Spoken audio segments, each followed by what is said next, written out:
namanya? Bis wisata. Bis wisata di Kota Malang. Bis wisata di Kota Malang. Wah, bagus sekali. Nah, ini dia. Kita mau naik bis kota. Bis Kota Malang. Sambil melihat-lihat Kota Malang. Berwisata.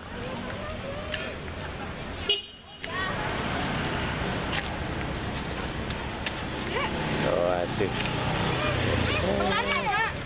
Si kecil lagi siap-siap.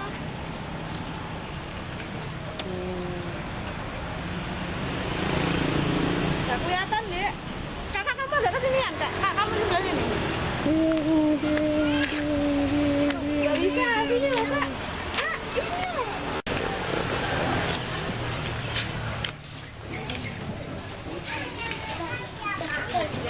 Sudah masuk Kak, masuk Kak, masuk Kak, ayo masuk Kak, masuk, ayo masuk Kak, masuk Kak, Kak masuk Kak, masuk.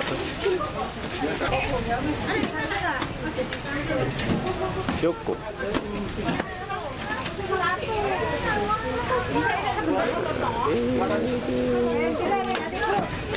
Ayo naik, ayo, nah ini.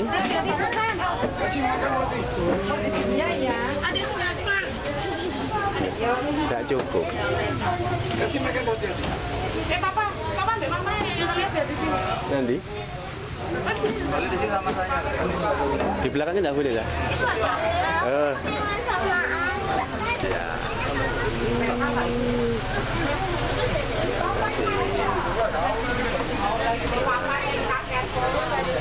Di belakang. Kayak ya mangga.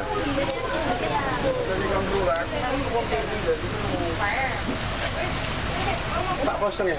Kosong di belakang. Biar enak di belakang. Iya. Pas. Bisa. Cek 1, 2, 3. Bisa.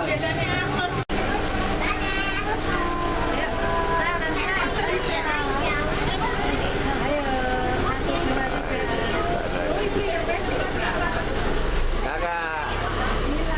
Nah, ini bisa apa ini Kak? Nah ini kita mau berangkat bis kota-kota.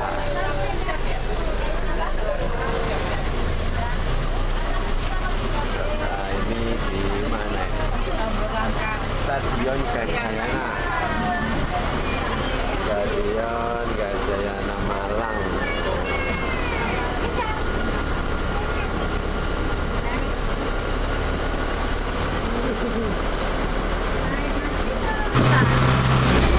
Baik, selamat pagi semuanya. Selamat pagi. Kurang semangat nih, saya ulangi ya. Selamat pagi semuanya. Pagi. Jadi kalau naik bus Macito itu harus semangat ya, biar yang menemani ini juga ikutan semangat. Perkenalkan, kami dari Dinas Perhubungan Kota Malang. Ada saya Elsa selaku pemandu dan ada Bapak Indra selaku driver kita yang akan menemani perjalanan kita untuk berkeliling Kota Malang menggunakan bus Macito. Sebelumnya yang sudah pernah naik bus Macito? Belum. Belum ada yang pernah? Belum. Oh, yang tingkat. Ya, yang tingkat sekarang sudah tidak beroperasi, jadi semuanya direnovasi seperti yang sekarang ini. Nah, bisa dilihat ini di sebelah kanan kita ini ada bangunan berwarna putih. Ini adalah Perpustakaan Kota Malang. Jadi Perpustakaan Kota Malang ini dulu dibangun pada tahun 1965, sumbangan dari perusahaan rokok Kretek. Kemudian seiring berjalannya waktu, karena sepi akhirnya diambil alih oleh pemerintah daerah Kota Malang pada tahun 1972. Nah, mungkin ibu bapaknya yang warga Malang mungkin sering ya lewat sini. Bedanya cuma biasanya lewat sini naik mobil atau sepeda motor. Kali ini lewat sini naik bus Macito. Nah, sekarang ini kita berada di kawasan Ijen. Kalau di depan sana itu ada yang tulisannya Ijen Boulevard. Ada yang tahu nggak ini Ijen Boulevard itu berasal dari bahasa mana? Belanda. Artinya apa, Bu? Nggak tahu. Kota. Ini juga ada bangunan berwarna hijau yang di depannya ini ada tank-tank. Jadi tank-tanknya ini dulu pernah dipakai perang di Surabaya pada tanggal 10 November yang sekarang kita peringati sebagai hari apa? Betul sekali. sebagai Hari Pahlawan. Kemudian di dalamnya Museum Brawijaya itu juga banyak benda-benda sejarah pada zaman dahulu. Salah satunya ada yang namanya gerbong maut. Jadi gerbong maut itu adalah gerbong yang dipakai penjajah untuk mengangkut 100 pejuang Indonesia dari Bondowoso ke Surabaya. Kemudian 100 orang itu dipaksa masuk ke gerbong itu, sedangkan gerbongnya tidak ada ventilasinya. Jadi penuh sesak 100 orang. Akhirnya yang selamat sampai Surabaya hanya 12 orang aja. Jadi makanya disebutlah gerbong maut. Jadi yang ingin tahu detailnya atau sejarahnya lebih dalam bisa datang ke Museum Brawijaya. Tiket masuknya sekitar Rp5.000. Itu terdapat dua pemuda yang sedang berseragam menenteng senjata dan beliaulah sosok pahlawan TRIP. TRIP itu singkatan dari Tentara Republik Indonesia Pelajar. Jadi dulu itu para pelajar berperang di kawasan itu untuk mempertahankan Kota Malang pada tahun 1947, sehingga kawasan itu dulunya jalan salah berubah menjadi jalan pahlawan TRIP. Jadi untuk mengenang para jasa pahlawan TRIP. Tidak jauh dari patung TRIP tadi juga terdapat makamnya para pahlawan TRIP. Kemudian di sepanjang Ijen ini juga sudah difasilitasi tempat buat duduk-duduk santai menikmati suasana Kota Malang. Bisa dilihat di sebelah kanan dan kiri kita. Ini semuanya gak pada ngantuk kan ya? Nah sekarang kita berada di Jalan Simpang Balapan. Yang warga Malang nih tahu nggak kenapa di sini disebut Jalan Simpang Balapan? Karena balapan. Kuda. Ibunya sudah pernah naik bus Macito sebelumnya? Belum. Tapi kok tahu sejarahnya Bu? Orang Malang. Bukan Malang KTP ya Bu ya berarti. Kenapa di sini disebut Jalan Simpang Balapan? Karena dulu di sini itu adalah tempat balapannya kuda atau tempat pacuan kuda. Tempatnya ada di gedung Polkesma. Nah, taman ini dulunya adalah gerbang pintu masuknya menuju tempat pacuan kudanya.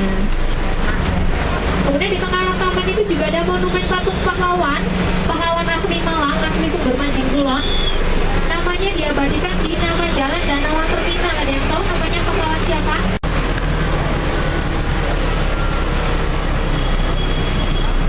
Nah, sekarang kita berbelok ke kiri menuju Jalan Guntur. Nah, bisa dilihat ini di sebelah kanan kita ini ada bangunan berwarna putih. Ini adalah Gereja Ijen. Jadi Gereja Ijen ini salah satu gereja tertua di Kota Malang yang sudah berdiri sejak tahun 1934. Jadi merupakan saksi bisu perkembangan di Kota Malang. Gereja Ijen itu juga sudah dijadikan sebagai. Nah, kemudian di depan itu kita akan menemui persimpangan. Persimpangan ini dinamakan dengan Simpang Raja Bali. Kenapa dinamakan Simpang Raja Bali? Karena di sebelah kanan kita ini gedungnya berwarna putih. Cafe Lafayette itu dulunya adalah perusahaan penukaran uang asing, yaitu PT Raja Bali. Sehingga persimpangan tadi dinamakan dengan Simpang Raja Bali.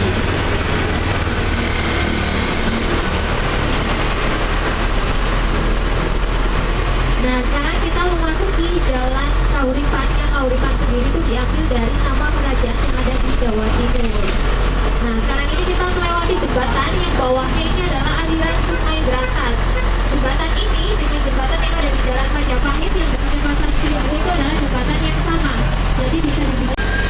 Jadi dulu di sini tuh cuma lapangan berbentuk bundar, tanpa ada monumen tubuhnya, tanpa ada pagar pembatas, cuma lapangan aja berbentuk bundar.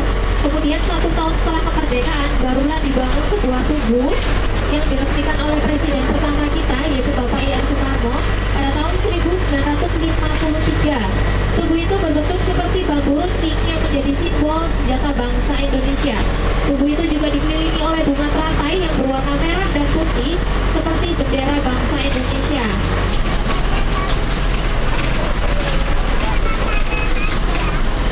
Nah, sekarang kita berada di Jalan Basuki Rahmat atau Kayu Tangan Heritage. Nah, bisa dilihat ini di sebelah kanan dan kiri kita ini lampu-lampunya, tempat duduknya, trotoarnya itu hampir sama kayak di Malioboro, Yogyakarta.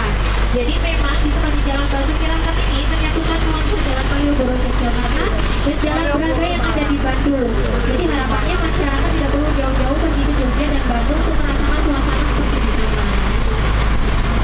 Kemudian untuk kayu tangannya sendiri, kenapa disebut kayu tangan? Karena di sini tuh diapit oleh 2 sungai. Sungai. Udah turun nih. Kakak udah turun. Makasih Mbak. Makasih banyak Mbak. Ini juga Kok bisa turun?